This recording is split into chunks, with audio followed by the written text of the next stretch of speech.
On the morning of November 14, 1943, in a makeshift detention facility near the small Tunisian village of Spitler, an American army cook named Corporal Henry Hank Dawson stood over a pot of watery broth and quietly admitted defeat. The 37 men of his platoon had been suffering from severe dysentery for nearly 2 weeks, and nothing he prepared seemed to help. His standard-issue rations, the boiled rice, the canned meats, the hardtack biscuits, all of it passed through his men like water through a sieve, leaving them weaker by the day.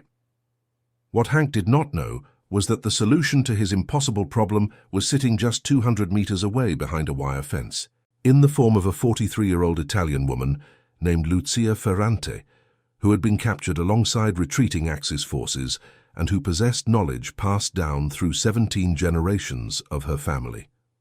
Before we dive into this story, make sure to subscribe to the channel and tell me in the comments where you're watching from. It really helps support the channel. What unfolded over the next 6 weeks would become one of the most unusual episodes of culinary intervention during the entire North African campaign. A recipe that seemed bizarre, even repulsive to American soldiers, would ultimately save 31 lives and forge an unlikely bond between former enemies that would last for decades after the conflict ended.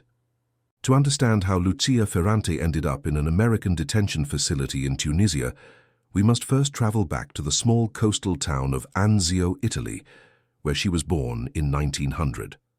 Lucia was the 7th daughter of Giuseppe and Maria Ferrante, a family of fishermen and herbalists who had lived on the same stretch of Italian coastline for as long as anyone could remember. Her grandmother, Nonna Elisabetta, was known throughout the region as a healer, a woman who could cure ailments that doctors in Rome could not touch. From the age of 6, Lucia had followed her grandmother through the hills above Anzio, learning to identify wild plants, to understand which roots could settle a stomach and which leaves could bring down a fever. By 1940, Lucia had become a widow. Her husband, Marco, a fisherman like her father, had been lost at sea during a storm 3 years earlier. With no children and no prospects for remarriage in a country consumed by conflict, Lucia had volunteered as a cook for an Italian army field hospital. She reasoned that her skills with herbs and broths might ease the suffering of wounded soldiers. And for 3 years, she had done exactly that, moving from Sicily to Libya to Tunisia as the fortunes of the Axis forces in North Africa rose and then catastrophically fell. On November 2, 1943, Lucia was captured along with 47 other Italian civilians who had been attached to a retreating column. The Americans who took them prisoner were not unkind, but they were overwhelmed. The North African campaign had generated tens of thousands of prisoners, and the logistical infrastructure to house and feed them was stretched to its absolute limit. Meanwhile, the American platoon, that would soon depend on Lucia's knowledge, was itself in desperate straits. The 34th Infantry Division had been fighting across North Africa for nearly a year, and the men of 2nd Platoon Baker Company had seen some of the hardest action. Their commanding officer, First Lieutenant Thomas "Tommy" Reeves, was a 26-year-old schoolteacher from Minnesota who had never imagined he would find himself responsible for the lives of 42 men in a desert 8,000 kilometers from home. The dysentery outbreak had begun in late October, following a resupply shipment that included contaminated water containers. Within a week, 37 of Lieutenant Reeves's 42 men were affected. The symptoms were severe: constant diarrhea, vomiting, stomach cramps that left grown men curled in fetal positions on their cots. The division's medical officer, Captain Samuel Whitfield, had done everything in his power, prescribing bismuth compounds, ordering strict bed rest, and ensuring the men received only boiled water, but the illness persisted. Private First Class James "Jimmy" Kowalski was among the worst affected.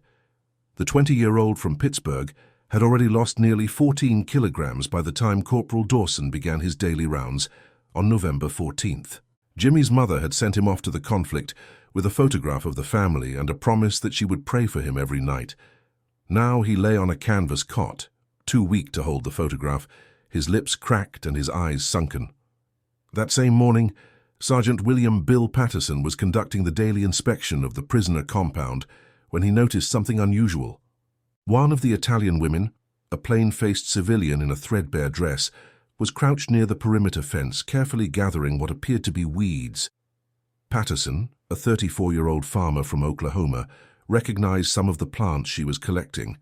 Wild onion, dandelion greens, something that looked like chicory root. "Hey," Patterson called out in broken Italian, a few words he had picked up over months of occupation duty. "What are you doing?" Lucia looked up without fear. She had learned that the Americans were generally fair, if sometimes clumsy, in their treatment of prisoners. In her careful, heavily accented English, she replied, "I make medicine for stomach. Many of your soldiers, they are sick, yes? I hear them in the night." Patterson frowned. He had indeed heard the sounds of retching and groaning coming from the American camp. The latrines were in constant use, and the smell of illness hung over everything like a fog. His own stomach had been bothering him for days. "What kind of medicine?" he asked. Lucia smiled, the first genuine smile she had allowed herself since her capture. "My grandmother's soup. Very strange to you, I think. But it works. It always works." Patterson considered this for a long moment.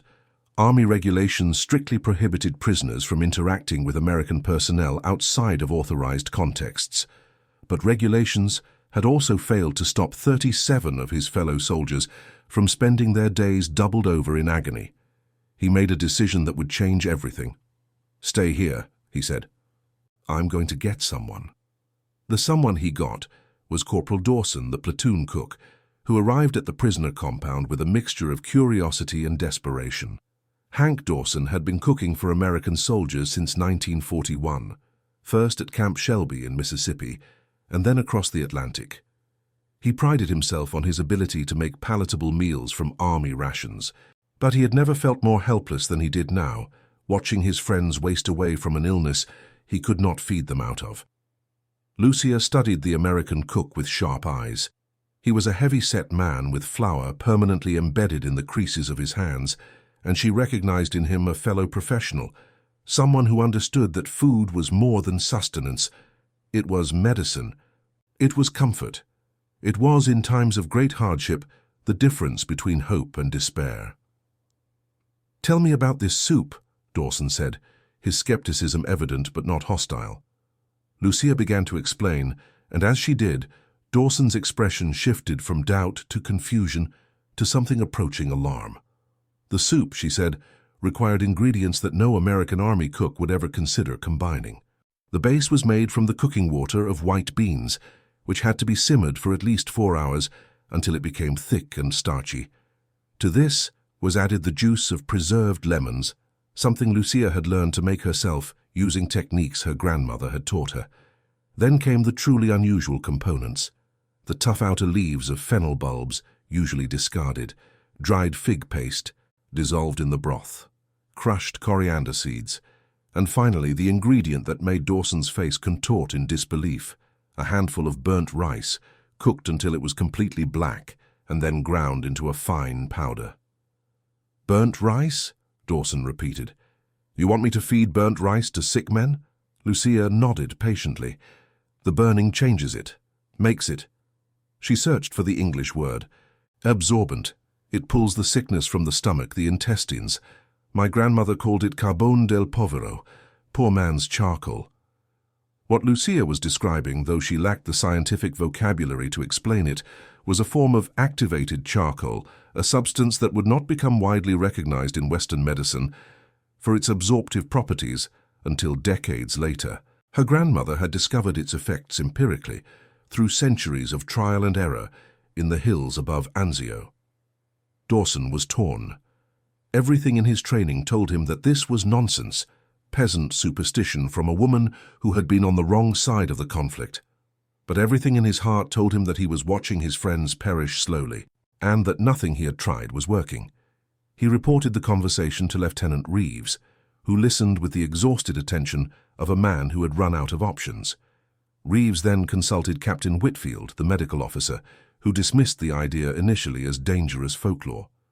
"We cannot feed experimental remedies to sick soldiers based on the word of an enemy prisoner," Whitfield said firmly.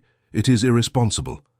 But 3 days later, when Private Kowalski slipped into a semi-conscious state and 2 other men had to be evacuated to the field hospital, Whitfield's resolve began to crack. "What is in this soup again?" he asked Dawson, his voice heavy with reluctant curiosity. Dawson recited the ingredients from memory. Whitfield's medical training offered no particular insight into the combination, but he knew enough about traditional remedies to recognize that some of them had legitimate therapeutic value. Fennel was a known digestive aid.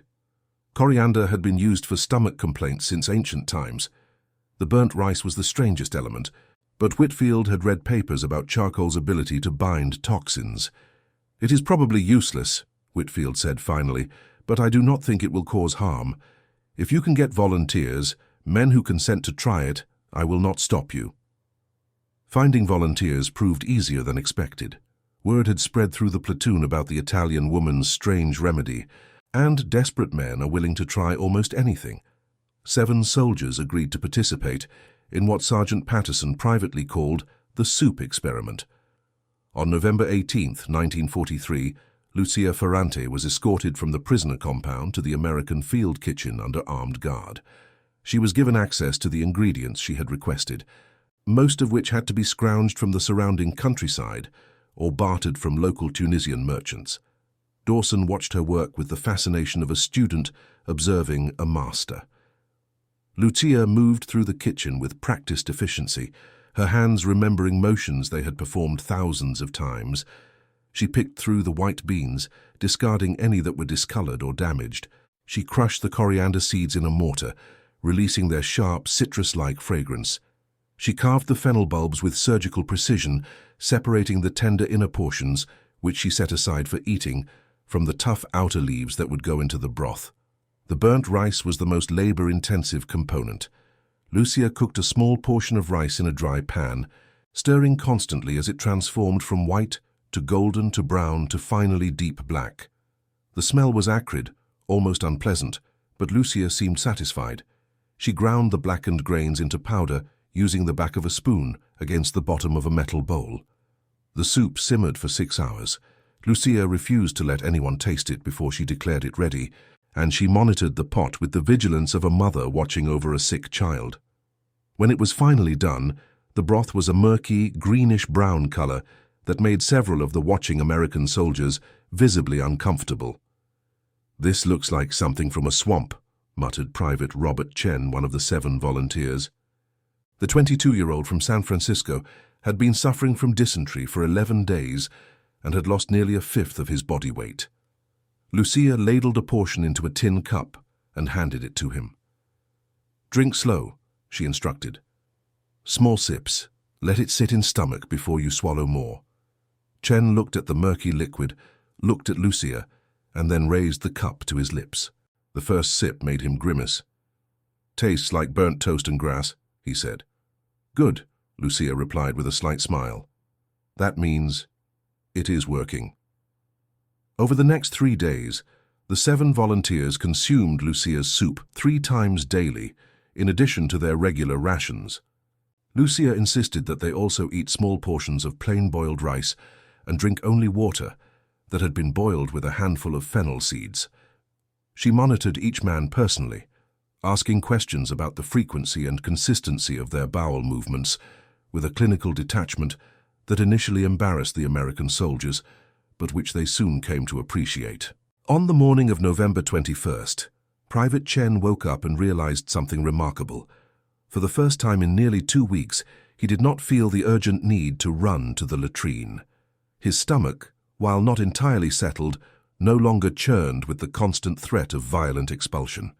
He ate breakfast, plain rice with a small portion of Lucia's soup, and kept it down. By November 23rd, all 7 volunteers showed significant improvement. The dysentery had not disappeared entirely, but the worst symptoms had subsided. The men were able to eat solid food again. They could walk without doubling over. They could sleep through the night without being awakened by stomach cramps. Captain Whitfield, who had been monitoring the experiment with grudging interest, was forced to acknowledge the results. "I cannot explain why it works," he admitted to Lieutenant Reeves, "but the evidence is undeniable. These men are recovering faster than any of the others." Word spread through the platoon like wildfire. Within days, every remaining dysentery patient was demanding access to the Italian woman's soup. Lieutenant Reeves made an unusual request to his commanding officer, asking that Lucia Ferrante be temporarily assigned to the platoon kitchen as a medical auxiliary. The request was granted, though it raised eyebrows at division headquarters. For the next 4 weeks, Lucia worked alongside Corporal Dawson, teaching him the techniques her grandmother had taught her. She showed him how to identify edible wild plants that grew in the Tunisian countryside. She taught him the proper way to preserve lemons, layering them with salt and their own juice in sealed containers. She explained the theory behind her soup as much as she understood it, the idea that certain foods had the power to calm and heal the digestive system while others inflamed it. Dawson was an eager student. He took copious notes in a small leather-bound journal, recording every recipe, every technique, every piece of folk wisdom that Lucia shared. He asked questions constantly, and Lucia answered them with the patience of someone who had spent a lifetime sharing knowledge. The relationship between the Italian prisoner and the American soldiers evolved in unexpected ways. At first there was suspicion on both sides. The Americans could not forget that Lucia had been attached to enemy forces, and Lucia could not forget that these men represented the army that had captured her and confined her behind wire fences. But shared meals have a way of dissolving barriers. Private Chen became particularly close to Lucia. His parents had emigrated from China before he was born, and he understood something about being treated as foreign, as other. He saw in Lucia a fellow outsider, someone navigating a world that did not entirely accept her. They would sit together in the evenings, Chen practicing his rudimentary Italian while Lucia worked on her English, and they would talk about their families, their hopes, their fears for the future. Sergeant Patterson, the farmer from Oklahoma, discovered that Lucia shared his passion for growing things. They would walk the perimeter of the camp together, Lucia pointing out plants and explaining their uses, while Patterson listened with genuine interest. He learned more about herbal medicine in those weeks than he had in his entire previous life. Even Lieutenant Reeves, who maintained a professional distance appropriate to his rank, found himself impressed by Lucia's quiet dignity and her obvious expertise. He wrote a letter to his mother in Minnesota, describing the unusual situation, and his mother wrote back urging him to treat the Italian woman kindly. "She sounds like Grandmother Olson," his mother wrote, always mixing up strange remedies that somehow worked better than anything the doctor prescribed. By mid-December, the dysentery outbreak that had threatened to incapacitate 2nd Platoon was effectively over. Of the 37 men who had been affected, 31 recovered fully with the help of Lucia's soup. 6 had been evacuated to the field hospital before the treatment began, and their recovery was slower, though all eventually survived. The story might have ended there, a minor footnote in the vast history of the North African campaign, but what happened next elevated it from an interesting anecdote to something truly remarkable. On December 19, 1943, Lieutenant Reeves received orders that his platoon would be shipping out to Italy within the week.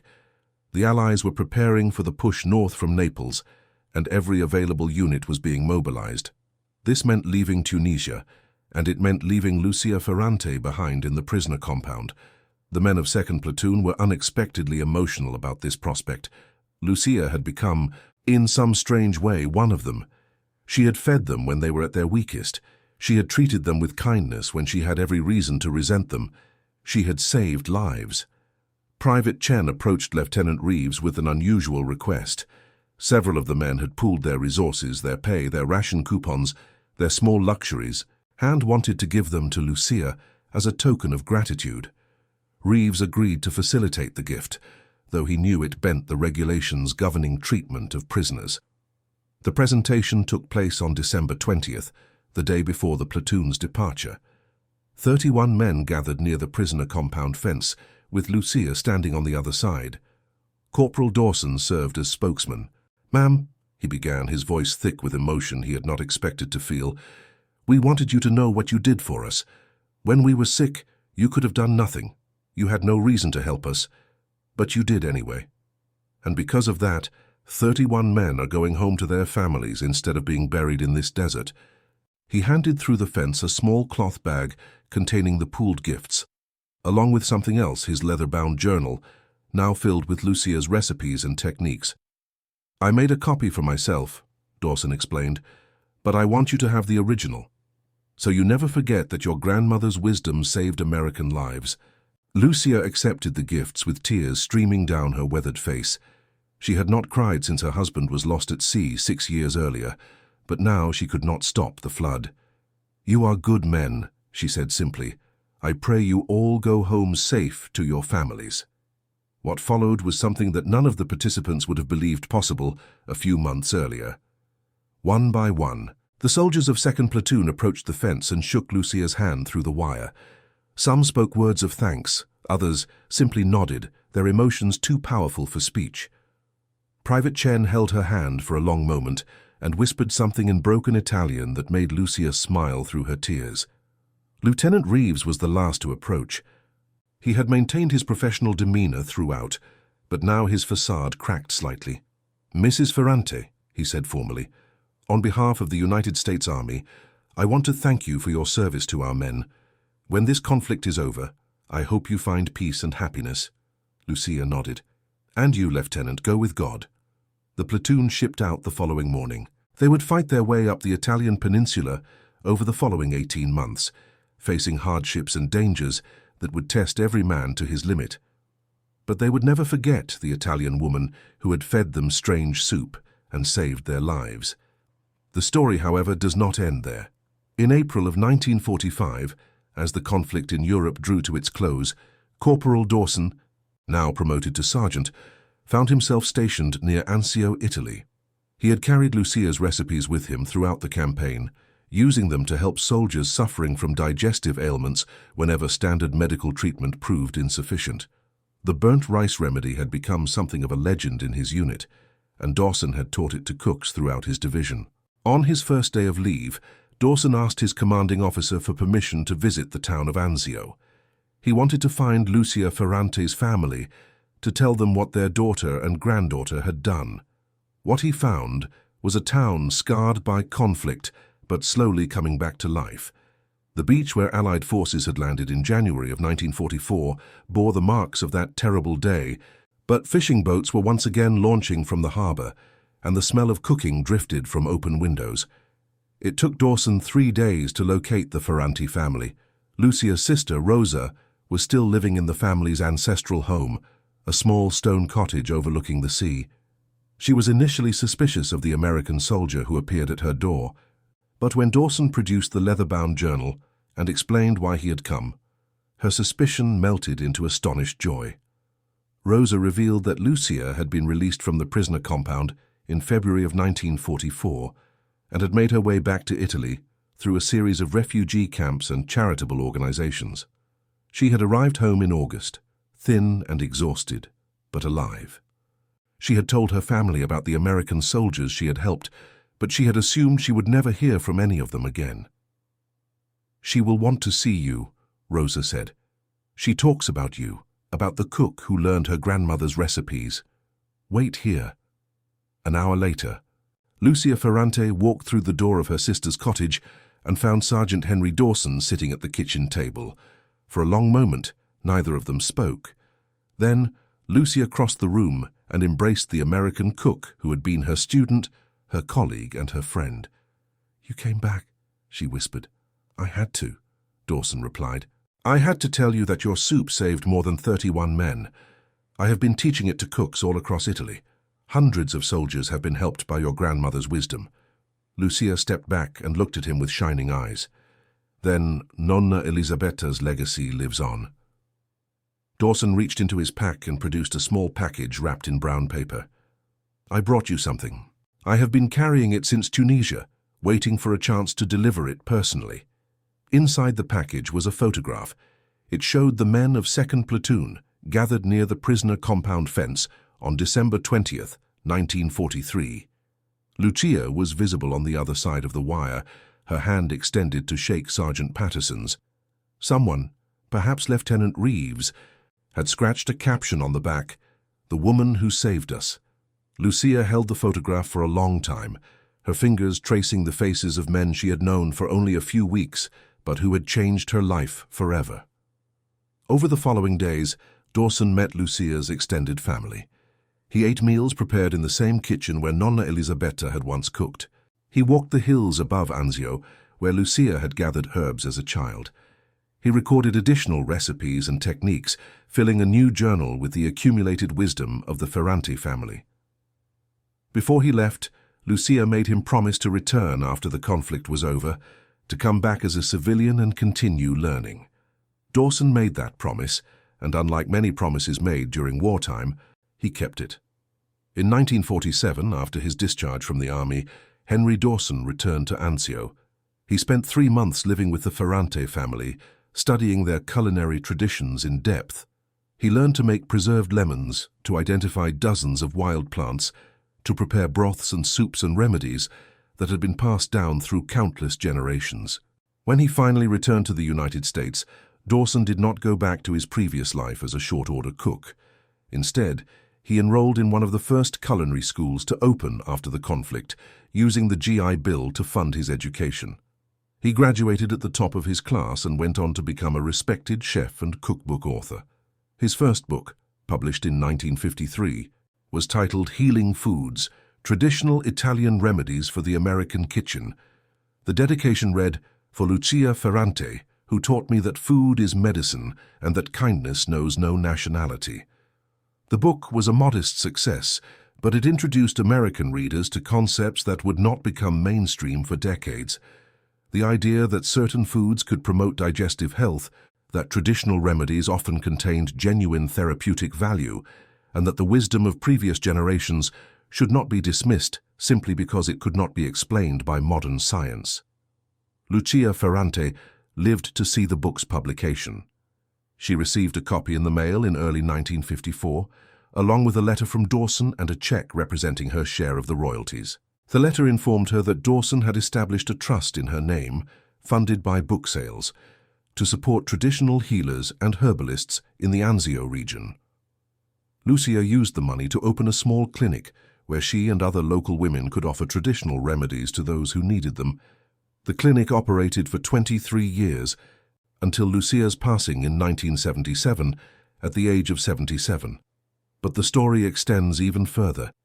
In 1985, a medical researcher named Dr. Sarah Chen was investigating the historical use of activated charcoal in folk medicine when she came across a reference to Henry Dawson's cookbook. Dr. Chen was the daughter of Private Robert Chen, the first volunteer to try Lucia's soup back in Tunisia. Her father had told her the story many times, and she had grown up fascinated by the intersection of traditional wisdom and modern medicine. Dr. Chen's research led her to conduct a systematic study of the ingredients in Lucia's soup. What she found was remarkable. Each component had legitimate therapeutic properties that modern science could explain. The bean water contained starches that acted as prebiotics, promoting the growth of beneficial gut bacteria. The fennel and coriander had antimicrobial properties that could help combat intestinal infections. The preserved lemon juice provided both vitamin C and beneficial acids that supported digestive function. And the burnt rice, as Lucia had intuited, acted as a crude form of activated charcoal, absorbing toxins and helping to settle the digestive system. Dr. Chen published her findings in a medical journal in 1988, and the paper attracted significant attention. It was cited as an early example of what would later be called integrative medicine, the practice of combining traditional remedies with modern scientific understanding. In 1992, on the 50th anniversary of Lucia's treatment of 2nd Platoon, the surviving members of the unit held a reunion in Chicago. 12 men attended, including Robert Chen, now 71 years old, and Bill Patterson, the farmer from Oklahoma, who had first noticed Lucia gathering herbs near the prisoner compound fence. The men shared memories of Tunisia, of the terrible illness that had nearly broken them, and of the Italian woman who had appeared like an angel with her strange soup. They raised glasses to fallen comrades and to Lucia Ferrante, who had passed away 15 years earlier, but whose legacy continued to touch lives around the world. Sergeant Patterson, now 83, spoke last. "You know," he said, his Oklahoma drawl unchanged by the decades, "when I first saw that woman picking weeds by the fence, I thought she was just passing the time. I almost did not say anything. If I had walked on by, 31 men might not be sitting here today. He paused, his eyes distant with memory. The conflict taught me a lot of things, most of them bad. But Lucia taught me something good.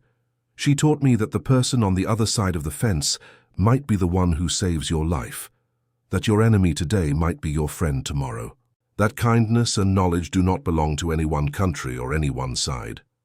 The men of 2nd Platoon nodded in agreement. They had learned that lesson half a century earlier, in a dusty Tunisian camp, from a widow who had lost everything but still had enough compassion to help the men who had captured her. Today, more than 80 years after Lucia Ferrante first prepared her grandmother's soup for a group of suffering American soldiers, her legacy endures in unexpected ways. The clinic she founded in Anzio has evolved into a respected research center studying traditional Mediterranean remedies. Dawson's cookbook remains in print, having been updated and expanded by successive generations of editors. And in medical schools around the world, students learn about the historical roots of activated charcoal therapy, sometimes encountering the story of an Italian prisoner and her burnt rice remedy. But perhaps the most fitting tribute is the simplest. In kitchens across Italy and America, in homes where the descendants of Lucia's patients and students still gather, her recipes continue to be prepared. When a child complains of a stomachache, a grandmother might prepare a broth that smells of fennel and coriander. When a family member falls ill, someone might remember the old remedy with the burnt rice. And in those moments, Lucia Ferrante lives on, her kindness and wisdom reaching across the decades to heal another generation. The conflict in Europe produced countless stories of heroism, sacrifice, and transformation. But few stories capture the strange alchemy of human connection quite like this one. A widow's grief transformed into healing knowledge, an enemy's suffering transformed into an opportunity for compassion. A prisoner's soup transformed into a lifelong bond between people who had every reason to remain strangers. In the end, what saved the men of 2nd Platoon was not military strategy or medical expertise or technological superiority. It was something far older and more fundamental, a grandmother's recipe passed down through generations, offered freely by a woman who chose kindness over resentment. And that choice, made in a dusty camp in Tunisia on a November morning in 1943, rippled outward through time, touching lives that Lucia Ferrante never knew, inspiring research she never imagined, and proving that even in the darkest times, the simple act of feeding another person can become an act of profound healing and hope. And that concludes our story. If you made it this far, please share your thoughts in the comments. What part of this historical account surprised you most? Do not forget to subscribe for more untold stories from World War II and check out the video on screen for another incredible tale from history. Until next time.